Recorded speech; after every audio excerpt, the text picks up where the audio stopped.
I discovered my wife had been faking her pregnancy for months to keep me from leaving her. Looking back now, I should have seen the signs earlier, but when someone you love and trust starts weaving an elaborate web of deception, your mind doesn't want to accept what's right in front of you. The whole nightmare started about 8 months ago, when our marriage was already hanging by a thread, and I was seriously considering walking away from everything we'd built together over the past 6 years. Our relationship had been deteriorating for over a year at that point, with constant arguments about money, her spending habits, and my growing suspicion that she was being dishonest about various things in our daily life. She had this pattern of making up small lies about where she'd been, who she'd talked to, or what she'd spent money on, and it was eating away at my ability to trust her completely. The tension in our house had become so thick you could cut it with a knife, and we were barely speaking to each other beyond the necessities of sharing a living space. I had started sleeping in the guest room more often than not, and we hadn't been intimate in months, which should have been my first clue about what was coming next. Then one evening in late March, she came home from what she claimed was a doctor's appointment with tears streaming down her face and this look of mixed joy and terror that I'd never seen before. She sat me down on our old leather couch in the living room and told me she had something important to share with me. The way she delivered the news was so convincing, so emotionally charged, that I never questioned it for a second. She said she'd been feeling sick for weeks, had finally gone to get checked out, and discovered she was about 10 weeks pregnant with our first child. My initial reaction was complete shock because we hadn't been trying to conceive, and as I mentioned, our physical relationship had been practically non-existent for months. But she explained that it must have happened during one of the few times we'd been together earlier in the year, and the timing seemed plausible enough. Despite all our marital problems, the idea of becoming a father filled me with an unexpected surge of hope and excitement. I remember thinking that maybe this was exactly what we needed to rebuild our connection and give our marriage a fresh start with a new purpose. Over the following weeks, I threw myself into preparing for fatherhood with an enthusiasm that surprised even me. I started reading parenting books, researching baby gear, and even began looking at larger apartments since our current place would be too small for a growing family. She seemed to be experiencing all the typical pregnancy symptoms that I'd read about online. She complained about morning sickness, claimed to be exhausted all the time, and started showing food aversions that seemed consistent with what expecting mothers go through. I took over most of the household responsibilities without complaint, doing the grocery shopping, cooking meals, and handling the cleaning because I wanted to make sure she wasn't overexerting herself.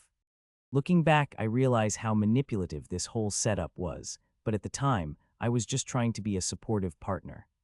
The really sick part is how she used my renewed dedication to our relationship as proof that the pregnancy was bringing us closer together. She would comment on how much more attentive and caring I'd become, and how excited she was that we were going to be parents together. As the weeks turned into months, I started suggesting that I should come with her to doctor appointments, but she always had reasons why that wouldn't work out. She said her doctor preferred to see pregnant women alone for the first several visits, or that the appointments were scheduled during my work hours and she didn't want me to take time off. When I pressed her about getting copies of ultrasound photos or medical records, she would become defensive and accuse me of not trusting her or being supportive enough. She had this way of turning my reasonable requests into attacks on her character, which made me back down and feel guilty for even asking. Around the 5th-month mark, she started showing what appeared to be a growing belly, and I was over the moon about being able to feel the baby kick. Except now, I know that what I was feeling was probably just her pushing against her stomach from the inside, or maybe she had some kind of padding under her clothes. The deception became more elaborate as time went on. She would come home from appointments with stories about what the doctor had said, updates on the baby's development, and even details about the gender reveal that she claimed was scheduled for the following month. I started making plans for the nursery, pricing out cribs and changing tables, and even called my parents to share the exciting news about their upcoming grandchild. The joy in my mother's voice when I told her she was going to be a grandmother is something I'll never forget, and it makes me sick to think about how I had to eventually call her back with the truth. The first real crack in her story came around the 6-month mark when I ran into her sister at the grocery store. During our conversation, I mentioned how excited I was about the baby and how well she seemed to be handling the pregnancy. Her sister got this confused look on her face and asked me what I was talking about. When I explained that we were expecting our first child, she just stared at me with this expression of complete bewilderment and said she had no idea what I was referring to. That encounter planted a seed of doubt in my mind that I couldn't shake, but I tried to rationalize it by thinking that maybe she hadn't told her family yet, or that there was some kind of miscommunication between the sisters. But over the next few weeks, I started paying closer attention to inconsistencies in her stories. She would sometimes forget details she'd mentioned before, or contradict herself about what the doctor had supposedly told her during recent visits. The breaking point came when I decided to surprise her by showing up at what she claimed was a routine prenatal appointment. I had taken the afternoon off work and drove to the medical building she had mentioned, planning to take her out for lunch afterward. When I walked into the waiting room and asked the receptionist about her appointment, they told me that no one by that name was scheduled for that day or any day in their system. The receptionist even checked with the other doctors in the practice, and none of them had any record of treating her. I sat in my car in that parking lot for probably an hour, trying to process what I had just learned and figure out what to do next. Part of me wanted to confront her immediately, but another part of me was hoping there was some logical explanation that would make everything make sense again. When she came home that evening, I asked her about her appointment, and she launched into this detailed story about what the doctor had said and how the baby was developing perfectly. Listening to her lie so effortlessly to my face was one of the most disturbing experiences of my life. I spent the next few days doing some detective work, calling other medical offices in the area to see if she was actually receiving prenatal care anywhere. Every single call came back with the same result: no record of her being a patient at any of these facilities. The confrontation happened on a Saturday morning when I couldn't keep up the pretense any longer. I told her I knew she wasn't really pregnant and asked her to explain what had been going on for the past 6 months. Her reaction was unlike anything I'd ever witnessed. First, she tried to convince me that I was wrong and that I must have made a mistake about the doctor's office. Then she broke down crying and admitted that she had been lying, but only because she loved me so much and was terrified of losing me. She explained that she had noticed how much our relationship had improved since the pregnancy announcement, and how I had become more attentive and committed to making our marriage work. In her twisted logic, she thought that if she could just buy enough time, we would fall back in love and she wouldn't need to maintain the deception anymore. The betrayal I felt in that moment was unlike anything I'd experienced in my entire life. It wasn't just the lie itself, but the calculated way she had manipulated my emotions and used my desire to be a good father against me for months. What made it even worse was realizing how many other people had been affected by her deception. I had told my family, my friends, and even some colleagues about the pregnancy, and now I was going to have to explain to all of them that none of it had been real. The conversation that followed was brutal and lasted for hours. She kept apologizing and begging me to forgive her, saying that she had gotten in too deep and didn't know how to come clean without destroying everything between us. But the damage was already done. The trust that had been eroding for months was now completely shattered, and I realized that I could never again believe anything she told me without independent verification. The next few weeks were a nightmare of untangling the lies and dealing with the aftermath of her deception. I had to cancel the baby shower that my mother had been planning, return the nursery furniture I had already purchased, and have incredibly awkward conversations with everyone I had shared the news with. Some people were understanding and supportive, but others seemed to think I should have known better or somehow seen through the deception earlier. The embarrassment and humiliation of having to admit that I had been fooled so completely was almost as painful as the betrayal itself. She tried everything she could think of to convince me to stay and work things out. She promised to get help for whatever psychological issues had led her to create such an elaborate lie, and she swore that she would never deceive me about anything ever again. But I had reached my breaking point. The pregnancy deception was just the final straw in a relationship that had been built on a foundation of smaller lies and manipulations for years. I realized that I couldn't spend the rest of my life wondering what else she might be lying about. The divorce process was surprisingly straightforward, since we didn't have any children or significant shared assets to fight over. She didn't contest anything, and I think she understood that she had no leverage to negotiate after what she had done. Moving out of our shared home was emotionally devastating, even though I knew it was the right decision. Walking away from 6 years of marriage and all the dreams we had built together felt like a death, but I knew that staying would have been even worse. The hardest part was dealing with the psychological aftermath of being deceived so thoroughly by someone I had trusted completely.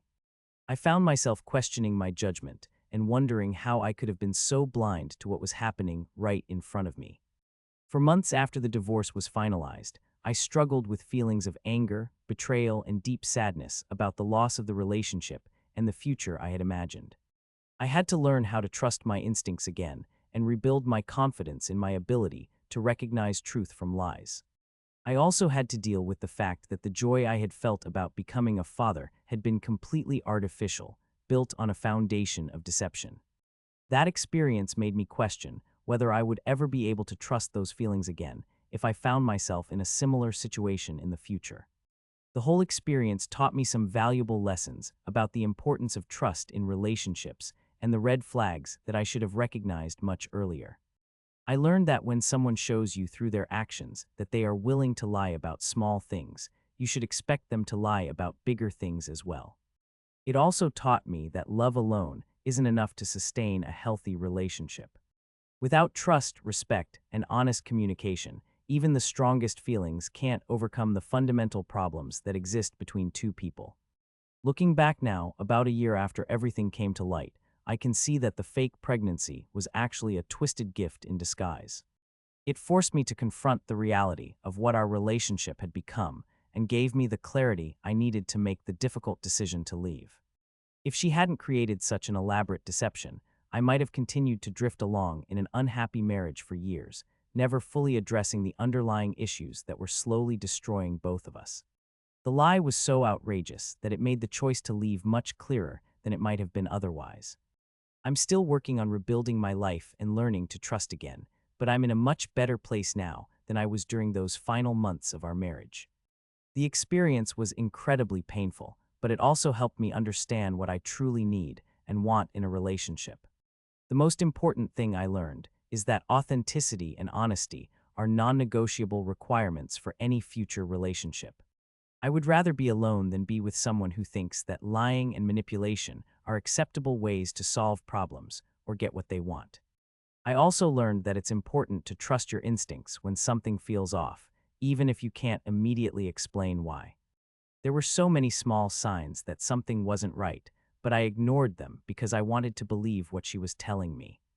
The experience has made me more cautious about jumping into serious relationships, but I don't think that's necessarily a bad thing.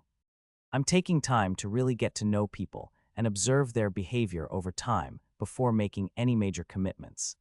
I've also become much better at setting boundaries and standing up for myself when something doesn't feel right. The old me would have probably accepted her explanations about why I couldn't come to doctor appointments without pushing back, but now I know that reasonable requests for transparency shouldn't be met with defensiveness and deflection.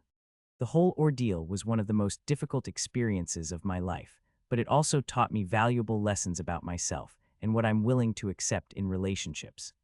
I'm grateful that I discovered the truth before we had actually brought a child into the world, which would have made the situation infinitely more complicated. I still sometimes wonder what would have happened if I hadn't run into her sister that day at the grocery store, or if I hadn't decided to surprise her at the doctor's office. Would she have eventually come clean on her own, or would she have found some way to explain away the absence of an actual baby? Those are questions I'll never have answers to, and I've learned that it's not healthy to spend too much time dwelling on hypothetical scenarios. What matters is that I discovered the truth when I did and had the courage to act on it, even though it meant ending my marriage and starting over from scratch. The experience has definitely changed me as a person, and I think mostly for the better. I'm more self-reliant now, more confident in my ability to make difficult decisions, and more aware of the importance of maintaining my own identity and independence within a relationship. I'm also more empathetic toward other people who have been through similar experiences of betrayal and deception. Before this happened to me, I might have wondered how someone could be fooled so completely, but now I understand how easy it is to be manipulated by someone you love and trust. The road to recovery has been long and sometimes lonely, but I'm finally starting to feel like myself again. I'm open to the possibility of finding love again someday, but I'm also comfortable with the idea of being alone if that's what it takes to maintain my integrity and peace of mind.